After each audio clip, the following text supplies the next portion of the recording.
Hello, everyone, and welcome back to the Ruthless Aggression Era Podcast. Yes, this podcast has finally made a return. We are doing this on Wednesday because I work Friday, and I love how right as I begin my podcast, the dog starts barking. Anyway, Ruthless Aggression Era Podcast is back after a long hiatus. And we are finally being able to do Summerslam 2004. This is an episode that's been in the work for maybe a month, maybe if that. So, and my guest today is none other than the Sascathean Spinning Nerve Hold, aka Five. How's it going? I'm a little bit under the weather today, but other than that, I am looking forward to talking some graps to take my mind off of the discomfort. So, looking forward to it. Glad to be here. Yeah, and the reason I wanted you specifically for this show is because this show does take place in Toronto, Ontario, Canada, I believe. It does indeed, or as they like to refer to it in WWE speak, Bizarro Land. And if you Yeah, watch the Bizarro show, Land. and It's if you interesting that you mentioned that because this crowd is off the hook tonight. they're fun in some ways, but some of the stuff they're doing throughout it, just kind of shaking my head. And uh, even us in Canada, Toronto is its kind of own little world. So we don't always even know what they're doing over there. So I'm not sure about them.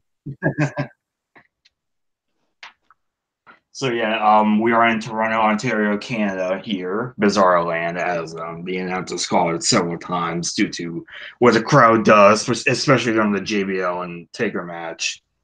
And we also get the theme song by another Canadian gods. The theme song here was Summertime Blues by Rush, unfortunately dubbed over on the network, but it was the theme song for the show. I had completely forgot about that until you mentioned it. Yeah, you're absolutely right. That was a good cover, and Rush is pretty much Canadian gods, so it makes sense that they would be on the show. Yeah, and the stage design I really liked as well. Really, it's not that much different from the previous year's SummerSlam. Really, the only difference I seem to note is that it now has a rainbow-shaped Titantron. Other than that, there's really not much else. But I do really like this SummerSlam stage. Definitely adds it's a nice throwback to see when you go back and watch these shows how they had the different stages for all the events. It really gives every event its own feel and its own identity. Whereas today, it's like everything looks so cookie cutter, and it's like it could It be all looks fast the lane. same. Yeah, it could be fast lane. It could be Money in the Bank. Other than really WrestleMania, that's pretty much the only one that gets any kind of real jazz anymore. So we start with our opening match. It's the Dudley Boys, all three Dudley Boys versus Rey Mysterio, Billy Kidman, and Paul London. And something very interesting has been happening to Spike Dudley lately because Spike Dudley, I believe, for the first time since he joined WWE, has turned heel and has now become the boss of the Dudley Boys. Not to be confused with the legit boss. Sorry about that. I thought that was my phone for a second. No, yeah, so he was a heel, the boss of the Dudley Boys. And, this was kind of one of my very favorite iterations of Spike. Uh, Obviously he's so much smaller than Bubba and Devon. And to see him bossing the other two brothers around, it was just kind of always it amused me. It was a funny little thing that they did. And it was entertaining to watch.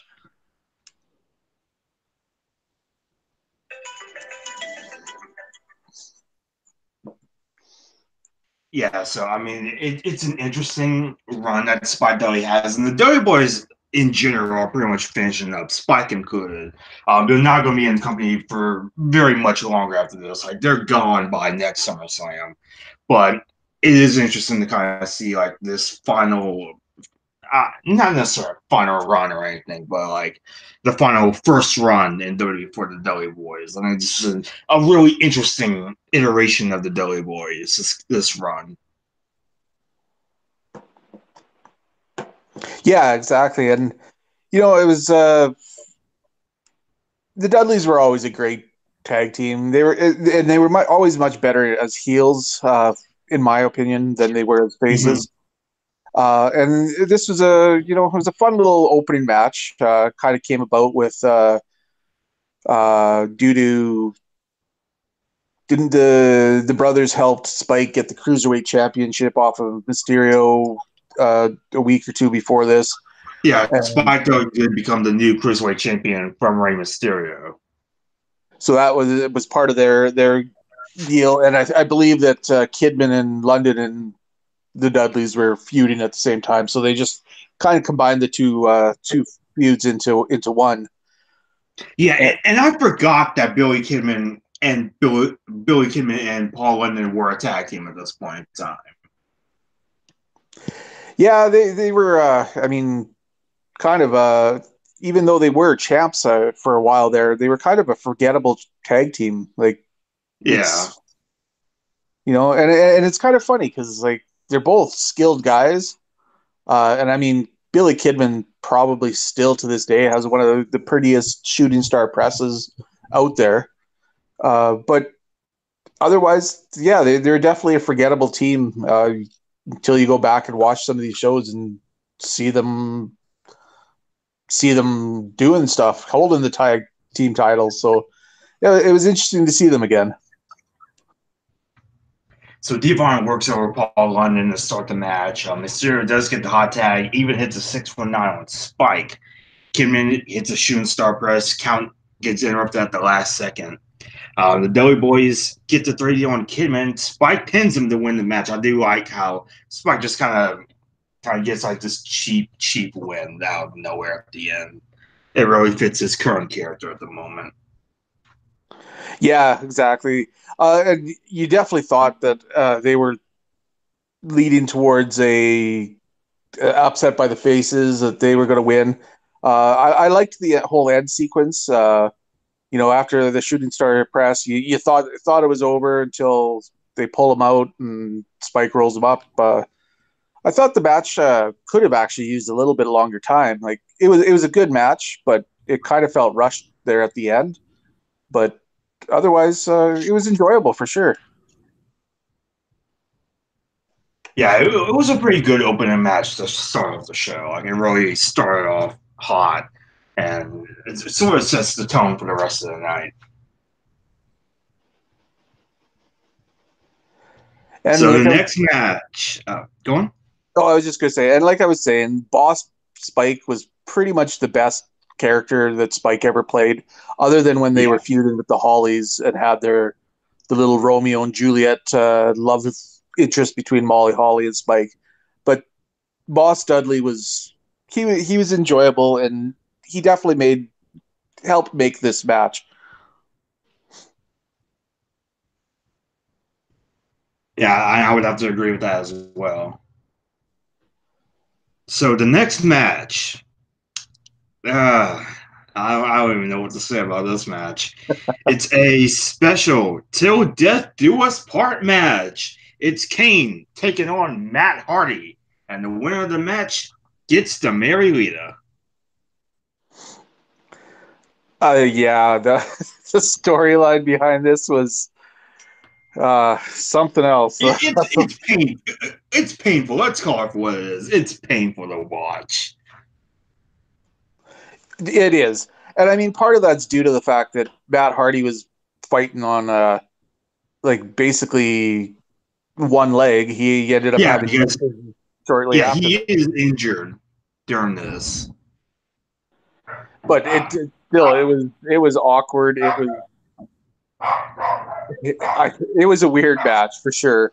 And a weird stipulation, weird story, just all around weird. Yeah, I mean, I will give both guys credit, especially Matt Hardy, whose ACL is pretty much gone at this point. I think it's pretty much gone down to the bone, I believe. Like, he barely had any ACL there, from what I understand. But to their credit, they are putting on one hell of a match. They are trying. They are putting the effort into this, despite the really dumb, horrifying storyline.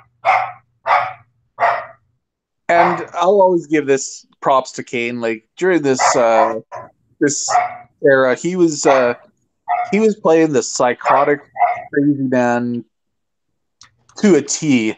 Like the sneers, the laughter, the look that he had. Like he was definitely the crazy heel that everybody was scared of, and he played it up to the T, and he made you believe the character.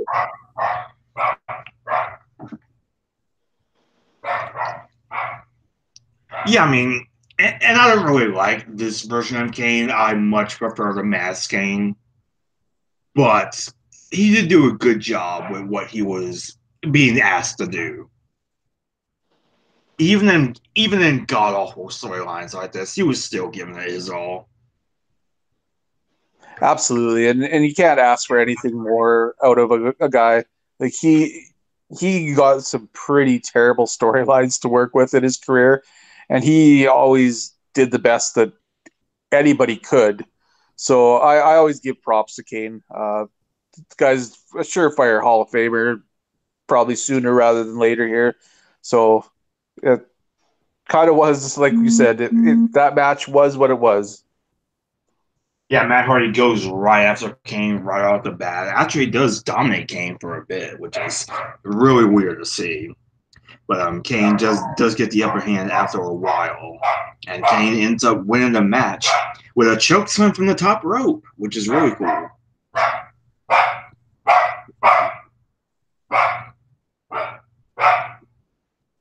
And then after the match was fun with Lita crying and running away while Kane was his little pile chased her down the thing, and then this goes into crazy storylines after SummerSlam with the baby and that kind of stuff. It was definitely an overall arcing story that they with Lita here. Yeah, I mean, because I think either the night after SummerSlam or the week after SummerSlam, I don't know when exactly it was, but they did do a big wedding angle with Lita and Kane on Raw. And Matt Hardy does interfere, and this is where Matt Hardy gets written off due to his knee injury. It really is just straight up out of a movie at this point, for better or for worse.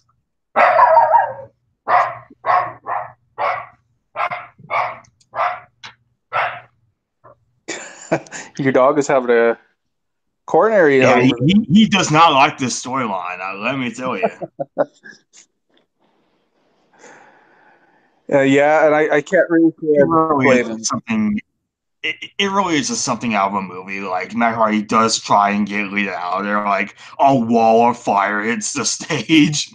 Like Kane is in this nice white suit. Lita is in a black dress. It's just insane. Yeah, and then that whole yeah, I don't even know what to say about that. It was some interesting storytelling for sure. But at least they were trying to do something with the characters, right? Then I guess. Yeah, I guess could have been to something better, but what do you do? Right? It gets so much worse after this. It gets so much worse. That's true. With That Gene is true. Snitsky and the miscarriage, and it wasn't my fault.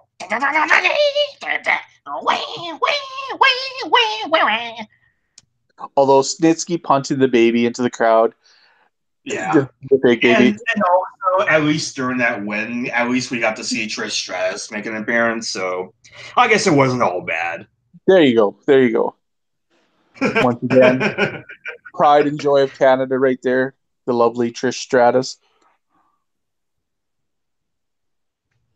So next up, Booker T versus John Cena. and the first match of a best of 5 series for the WWE United States Championship.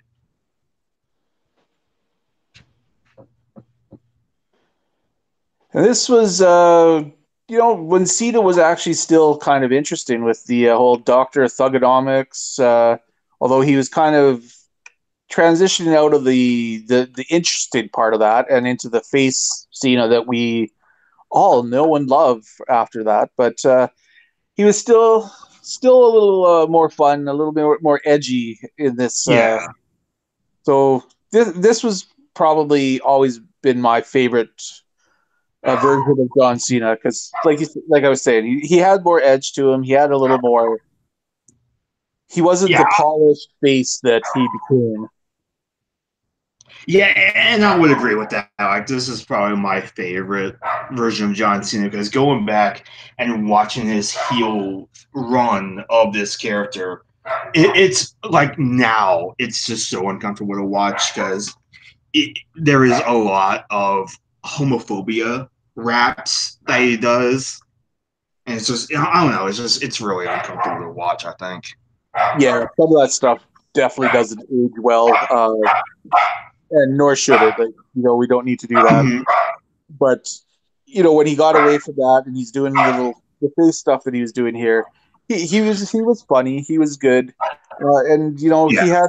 he's always been.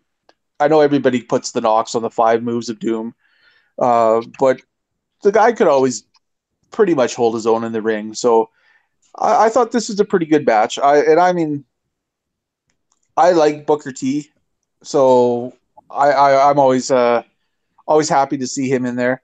And I mean, it was the first of their best of 5 series, and this definitely wasn't the best match of the series.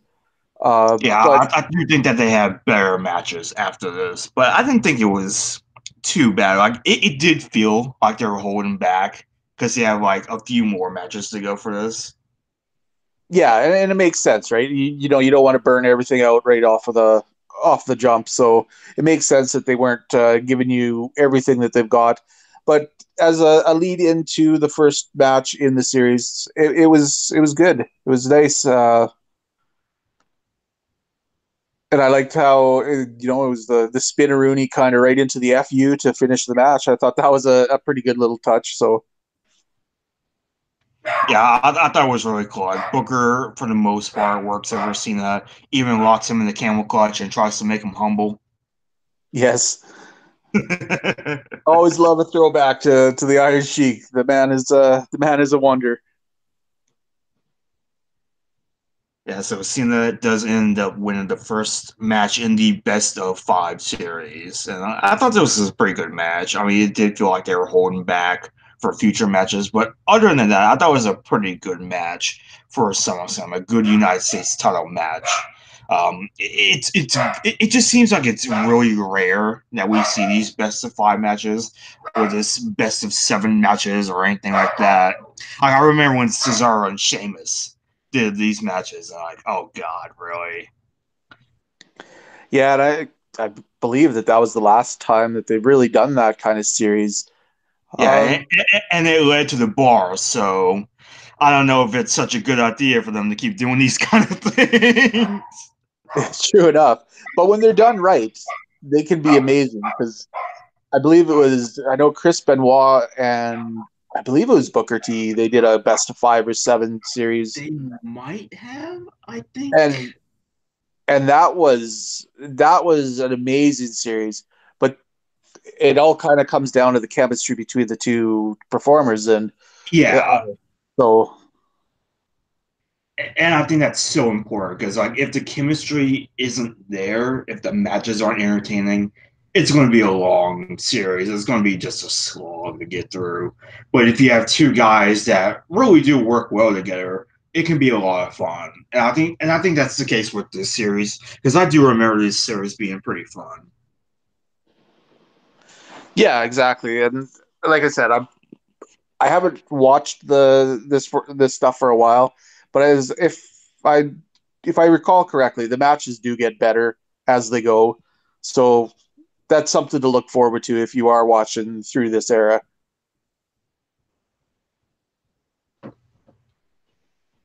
So the next match, triple threat match for the Intercontinental Championship.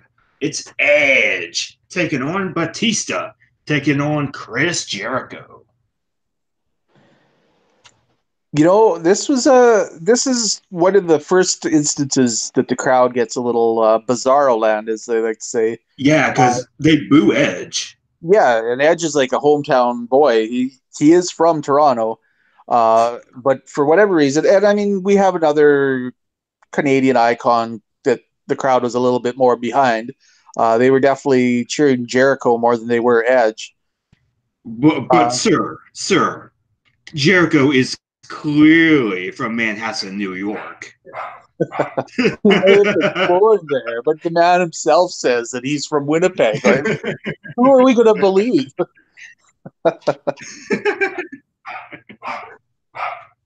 Yeah, like I don't know why Edge gets booed here, because the crowd isn't really like turning on him during the build of this show, or he's not really doing anything heelish. I don't know what went wrong. I don't know if this was just the crowd just being Bizarro Land, or if just they had finally gotten tired of the Edge, because Edge was admittedly kind of stale, but I don't know if I don't remember ever really getting to the point where the crowd was really starting to get tired of him. So it's just a weird situation all around.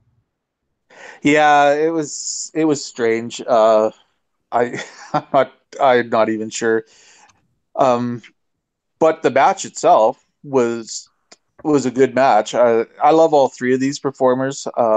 Always been a fan.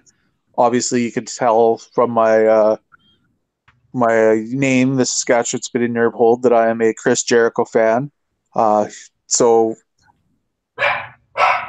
also a big Edge fan. Pretty much always cheer for any of my Canadian boys. So I was happy to watch this match and see them.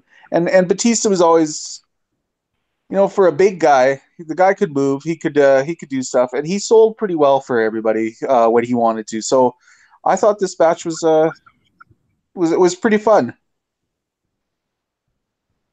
Yeah, I thought it was a pretty good match as well.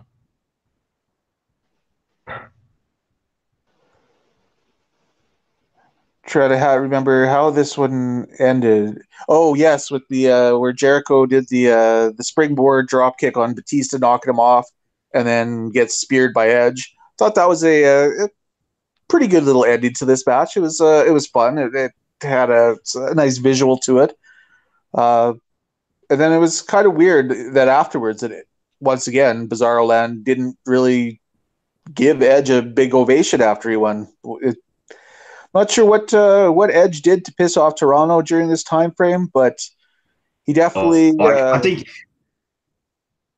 even at one point they chant "We want Christian." Yeah, I forgot about that. And I mean, come on, Edge and Christian together—that's just a license to print money right there. They were one of my all-time favorite tag teams. So I can understand why they'd want Christian, but Edge was definitely the more skilled of the two, and definitely deserved the push more than Christian did. So, and shortly after this, or well, I don't know if it was shortly after this, but after this, Edge becomes the rated R superstar, and that was the best Edge that we could have ever hoped for. So, this is probably him still finding his way as a single star a little bit.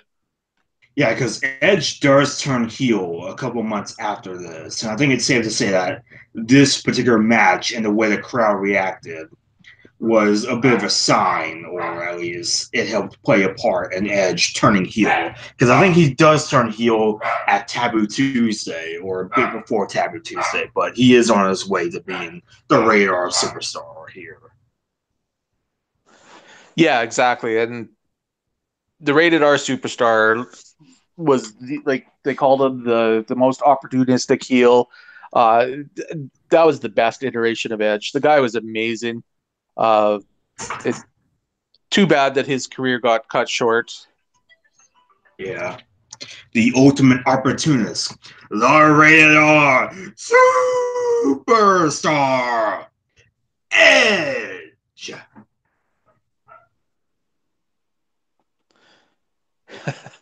And when he was with Vicky Guerrero, that was always a fun little storyline that they were running there too.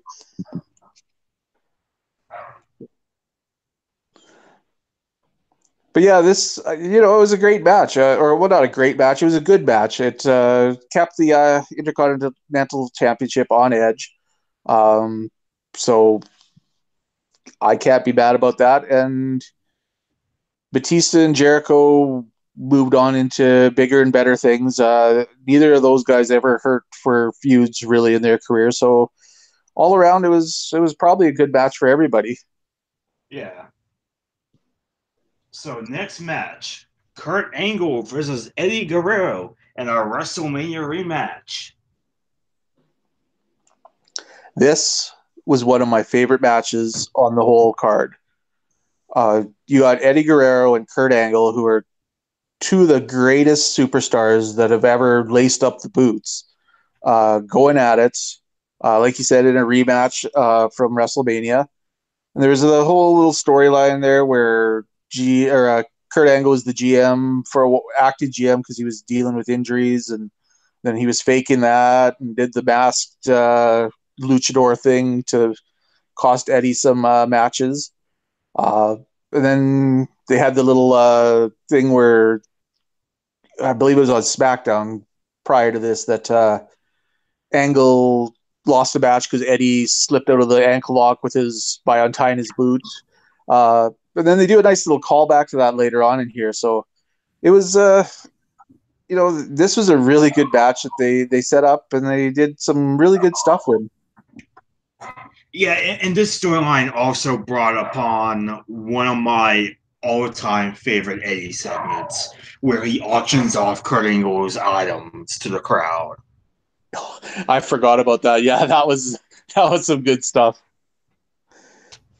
Like he auctions off Angle's wheelchair, even Angle's cast. Like, can we get a free can of Lysol with this? Eddie was he was just so good at what he did. Like the comedy stuff, the serious stuff, the lies, lying, cheating, stealing. He was just a treasure. And once again, one that's gone way, way too soon. And both of these gentlemen, at least in this time frame, were pretty much at the top of their game. They couldn't really have a bad match together. The only thing I didn't care for was Luther Reigns, like on the ringside or ringside, hitting Eddie with the kick to the back of the head there. Yeah. But Luther Reigns, like, come on, why did you have to have him in this match at all? He added absolutely nothing to it. Yeah, like, it's so weird, and just it is important to note as well that this is Kurt Angle's first match since WrestleMania. He had to take time off due to him kind of having nagging neck problems, and that's why he becomes the GM for a few months, just to kind of give him a break. So this is his first match back since WrestleMania, and I thought both guys did work pretty well. Honestly, I think this is way better than their WrestleMania match. Yeah, it was a great match, and like we said, they did some nice callbacks to some of their previous matches, like with the unlaced boot, and then Angle hitting Eddie this time, and so the unlaced boot, instead of winning Eddie the match, costs him the match. So they did some nice callbacks, some nice storytelling that to the match, and I love when you see stuff like that going on.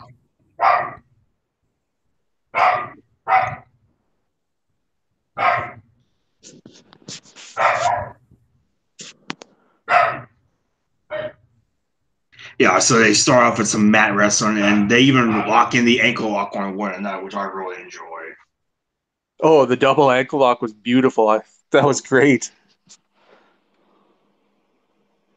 And so Angle locks in the ankle lock. Eddie taps out. Like, Angle essentially wins clean, more or less. Yeah, for the most part. And I I can't mean, say that it was the wrong decision. It was either one of these guys is great. So and it made Angle look good coming back off the injury. So I think they made probably the right call with this win.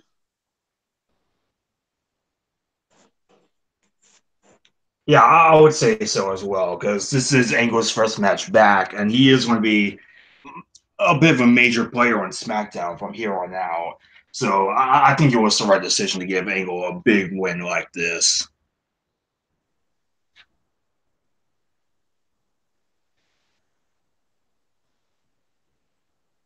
And you know what? Coming up, going. Yeah, I was just gonna say, and if any time that those two guys are in the ring together, I'm gonna sit down and watch. So it was probably my favorite match off of this card. So coming up next, Eugene versus Triple H. Uh, Good old Eugene. Can we just give props to Nick Dinsmore, the guy who played the character of Eugene? Uh, he got handed what should have been like an absolute dead in the water gimmick, and actually made something of it. Whether you hate Eugene or loved him, at least Nick Dinsmore committed to the role, made Eugene what he was, and he was a good wrestler. Like, as far as I'm concerned, I think he made Eugene at least a memorable character. So I give him props for that. Even though I was Yeah, I will do that as well. even though I was never a big fan of the Eugene character. Although I did like the storytelling with him and William Regal, as William Regal kind of being his protector and mentor. I thought they did some great storytelling along with the character. I just didn't like the character itself. Yeah, and for that matter, neither did the rest of Toronto, Canada, because Eugene gets booed here tonight. Booed hard. Yeah, we even get a Eugene sucks chant. Which is funny because in a lot of other places, once again, Bizarro World, right?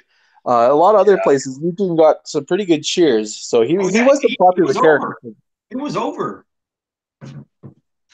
And how could he not be? I mean, he did crowd pleasing stuff. He was doing The Rock's moves. He was doing Hulk Hogan's moves. Taking some of the most popular finishers of all time and making him work with his character. So it's not a surprise that he was over as he was, but yeah, it was quite the match. You had the cerebral assassin doing his mind games thing with the faking of the knee injury, which, especially with Triple H's history, you see that happen, and you just automatically think, "Oh, great, he's hurt again." So I thought that was a pretty nice little touch, a nod there.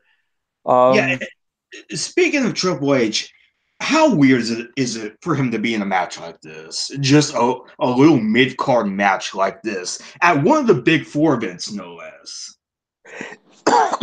yeah, that was a little odd, and I mean, although there's some storyline to it, Yeah, with like it with the does stem evolution. from the previous pay per view where Eugene like accidentally cost Triple H the world title. So there is a storyline merit for this match to take place, but still, it's just so weird to see Triple H in like a mid card match at SummerSlam. Right, and then you had all the stuff that was going on with Evolution at this time as well, right? With Randy Orton being in the title match later on, and how all that plays out shortly after. So, but we'll touch on that a little later, I'm sure. Yeah, so Eugene like does all his moves like the rock bottom, even hits a middle finger and stuns Triple H right out of the ring. Yeah, and then there's the little shenanigans on the outside too, with with Flair and then William Regal coming out with the power of the punch and laying Flair out. So, and that actually leads right into the finish because then Eugene sees Regal out there, waves at him, which basically once he turns around from waving at Regal, there's Triple H hitting the pedigree for the win. So, as is kind of the case with a lot of Triple H matches, this was probably a little too long. It could have probably been a couple minutes shorter. I do agree with that. This match probably, even though I do like this match, I think this was an entertaining match. It really shouldn't have been as long as it was, because I believe this match is 14 minutes. It probably should have been for maybe 7 or 8. Yeah, exactly. They could have told the exact same story there. But I mean, that was Triple H's MO for pretty much all his career, right? He must have it in his contract rider that his matches have to be 14 minutes plus. Because I can't think of it. He had an hour-long Hell in a Cell match a couple months earlier. Yeah, exactly, right? So I guess this was one of his shorter matches of the era, so yeah. I guess we couldn't complain. But you know what? As much as people knock on Triple H, the guy was a pretty solid top card heel, and he can go in the ring, right? And it kind of depends on the dance partner sometimes. And it was a fun match, so I can't knock on him too hard. Coming up next, it's America's true underdog story. It's the Divas Search contestants taking on the Raw Divas in a dodgeball match. The last probably the better.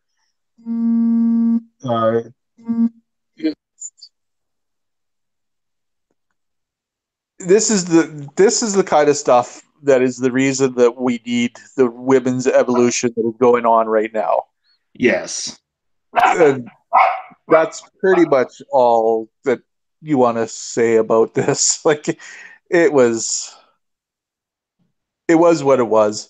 There was nothing great about it other than, seeing some of the faces that were in there, like Jazz and Stacy Keibler and stuff like that. So, but yeah, it was something else. Yeah, like the less said about this match, the better. Yeah, exactly. I think we can pretty much leave it there. Coming up next, JBL taking on The Undertaker for the WWE Championship. Can we just say that it's nice to go back and watch an Undertaker match where he was still mobile and could still do all of his stuff? Because, man, the guy, I mean, they call him the Phenom for a reason. Like, the guy knows wrestling. He knows the character. And he was good in the ring. So it was sure nice to see that and see him, being able to do the old school and not looking like he's going to, die in the ring. Yeah, so the build of this match, there really is just no build for it. Undertaker is just announced as JBL's opponent, and that's just the build. Like, there's nothing to this build at all. That's true, and I mean, it's not like he's wrong. JBL was a bonehead, but yeah, and one thing to note about this is that this is JBL's first real test as WWE champion. So this is a big match for him. Yeah, that's true, because everything else up to this was just, they weren't really anybody that you bought as a potential threat to knock him off. And you know what? As much as JBL is kind of a boring guy in the ring, he served the purpose of the slime ball heel champion. So you're just waiting for somebody to come along and take that belt off of him. When I first watched this growing up, I really hoped that Undertaker was going to win the title. I really did. Exactly right. And that's what they're playing into. So JBL was doing the job that he was supposed to be doing. He's supposed to be getting the heel heat, and he did. So Uh, but really, is any JBL match is never going to be. I can't think of one that really stands out as like this is a must see match. So The only one I can think of off the top of my head is the I Quit match with Cena. okay, That's yeah, the only match that I can think of that is undeniably a good JBL match. Other than uh, that, I can't really think of anything. I really can't. and I'll give you that. That was a fabulous match. And I mean, this was an okay match. It was good. Like you said, Undertaker was going on. Um, I think the match once again probably went on too long because I think this one was close Oh to. God, does it? Like honestly, I thought this match was so boring. It was just so boring, and the crowd thought it was boring too. Like the crowd did not give a damn about this match. Well, Like no, at one point, they start doing the wave during the match. exactly right. Is there any shots? Is there any more of a sign of disrespect or like I don't care about this match at all than doing that? Uh, so so it was yeah. I mean, this I match mean, really was all about the lead into the aftermatch shenanigans, which were a million times better than the match were. yeah, like we get some decent psychology by JBL. He works over Taker's arm and legs every once in a while, but it's not enough to save it. Like the end of the match comes like there's a bunch of interference galore. Taker hits JBL with the belt, gets DQ'd. JBL ends up getting choke slammed through the limo roof by Taker, and which is so funny because apparently the original plan was that Taker was going to lose to JBL clean. Oh, really? I hadn't heard that. Yeah, like the rumor has it that Taker offered to put JBL over clean, which he would have done it. He would have Oh, done it absolutely. because Taker and JBL are friends.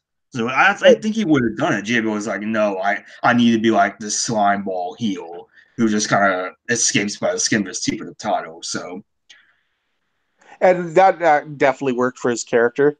And it wouldn't surprise me that Taker would have put JBL over because the man is an absolute consummate professional with a love for the business. So he would have done the job easily if that was what was asked and required of him. Uh, I'll give this to JBL. Like he bleeds like a stuck pig all over yeah, that level before he goes through the roof. Like he was up there on the Muda scale for sure. like even Taker like wipes the blood on his chest. Well, that was a little crazy, a little, but it worked for the character, right? So, Yeah. And this does lead into a rematch with JBL and Taker and a last ride match at No Mercy. oh yes, it does, and I had forgotten about that match as well. Everybody else did as well, so you're not alone in that. I want to forget about JBL's title run a lot of the time. Yeah, and like I said, when you look back on it, uh, it wasn't the greatest run, but he was definitely doing what they wanted him to do. They wanted him to be the slime ball heel that you wanted to see knocked off, and he did that job probably better than almost anyone else that you can think of. So it was definitely great to see it when he finally did lose the belt. Because if I'm not mistaken, didn't he hold it for just over a year? So, Yeah, like he almost held it for like a year. Like if he had held it for a couple months longer than he did, he would have held it for a full year because he wins the title in June of 2004 and he loses it in April of 2005. So almost a full year. so it was like by the time he finally did drop the belt, everybody, like everybody, even JBL's mother, was waiting for him to drop the title. Yeah.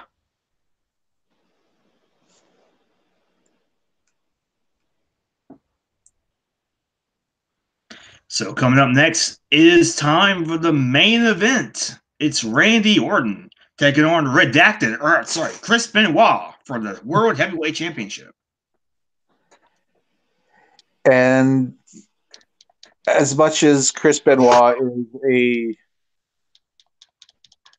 polarizing character, to put it mildly, look past all of the after stuff and just focus on his wrestling. The man was a genius between the ropes. And Randy Orton at this time frame definitely wasn't, as they called him, Randy Borton later on. He was still interesting. He was still the young upstart that was coming into the business, the phenom, the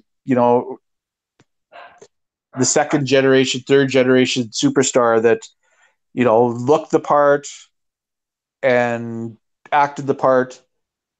And he was actually getting quite the crowd behind him a little bit there in Toronto, good old Bizarro land. So this was a really, really good match. Probably right up there or just behind the Kurt Angle, Eddie Guerrero match. I'll be honest, I really did not like this match. I really did not like it. I didn't hate it, but at the same time, I was just so bored. Really? Yeah. I can see that. But I've always been a Chris Benoit fan, so I can, or at least of his his in ring work. The rest of it, obviously, we're just pushing to the side for now. So I don't know. I like them. But I've always been a fan of strong mat wrestlers, and Chris Benoit was definitely one of those. And he's showing you later on in this match the whole would you taking somebody to Suplex City when you have more in your arsenal than just suplexes. It can make for something that's actually entertaining. He threw 6, 7 German suplexes. Yeah, it's a lot of them. But at least there is other moves that can be done other than when good old Bork does it and it's just German overhead F5 done. Like if you're gonna spam the suplexes, this is the way to do it.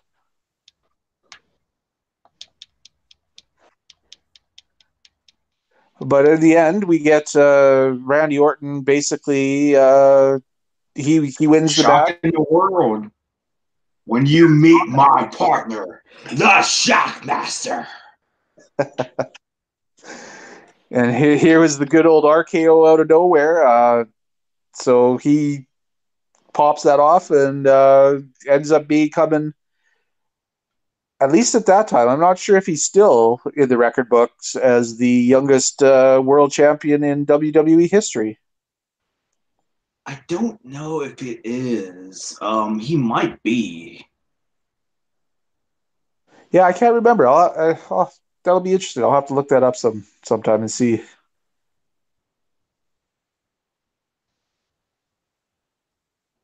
And I mean, this once again is there's big storylines going on in this match as well, right? Because Randy Orton's part of the Evolution stable, got his title shot over, Triple H and Batista and Ric Flair. So all of a sudden he's the world heavyweight champion, and we get some jealousy from the bigger boys in the Evolution stable that boils over, I believe, on the next Raw, if I'm not mistaken. Yeah, on the very next Raw, Evolution turns on Randy Orton, beats him down, kicks him out of Evolution.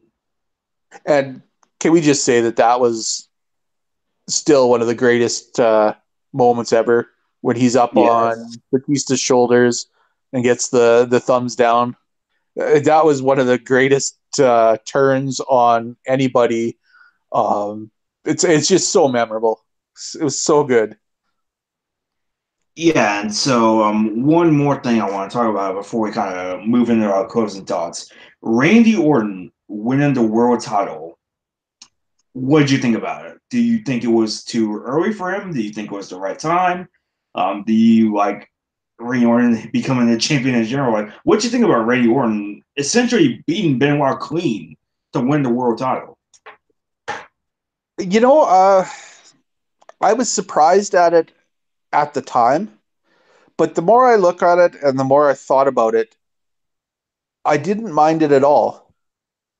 I thought it was, it was a logical conclusion to where they were leading with Orton and the evolution and all of that stuff. So it didn't. After the initial kind of shock wore off, I was okay with it, and I thought that it wasn't that. It was probably a good call that they had made. Honestly, when it first happened, I hated it. Looking back at it now, I still really dislike it, but I get why they did it. Like the one thing I think I hate the most that came out of this storyline was Randy Orton just kind of becoming a face out of nowhere. Right.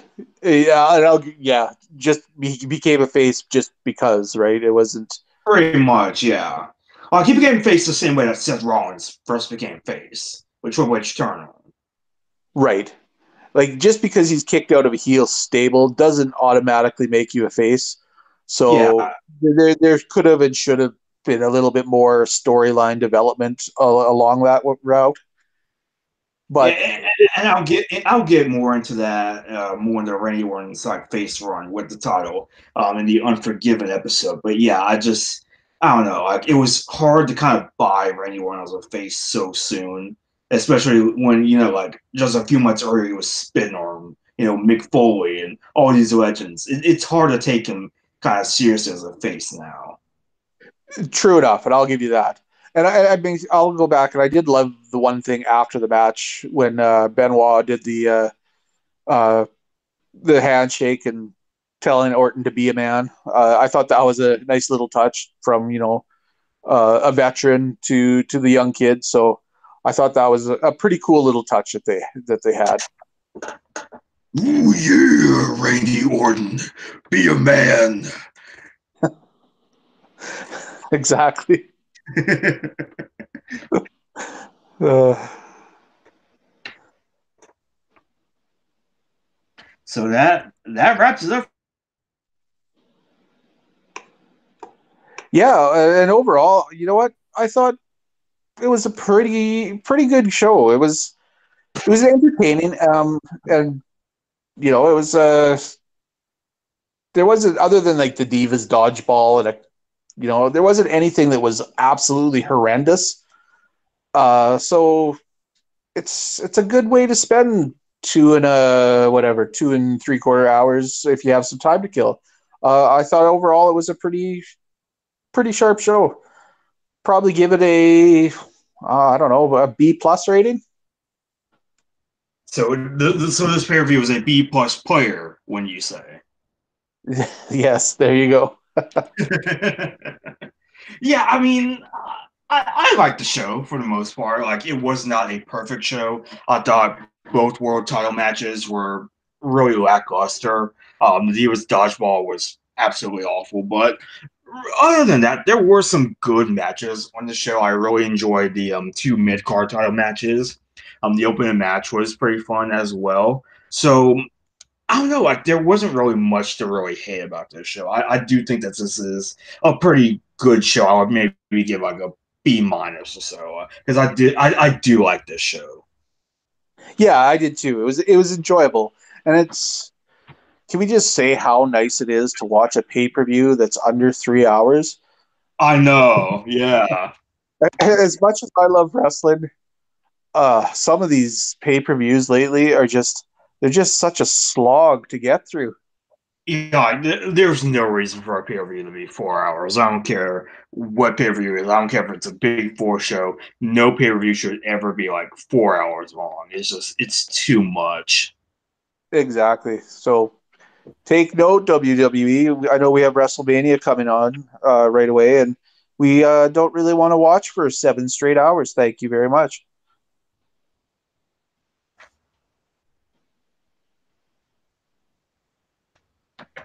Yeah, so I think that just about does it for this episode of the Ruthless Aggression Era Podcast. Where can I find you, Five? You can find me on Cage Side Seats during the week, usually Monday through Friday. Not in too much during the weekends, but under the name the Sascathean Spinning Nerve Hold. Mostly in the daily, but I do pop into other comment threads and talk. So if you want to chat with me there, please hit me up. I pretty much will respond to anybody. And otherwise, you can hit me up on Twitter at GW Klein, KLEIN 75. And look forward to chatting with you guys.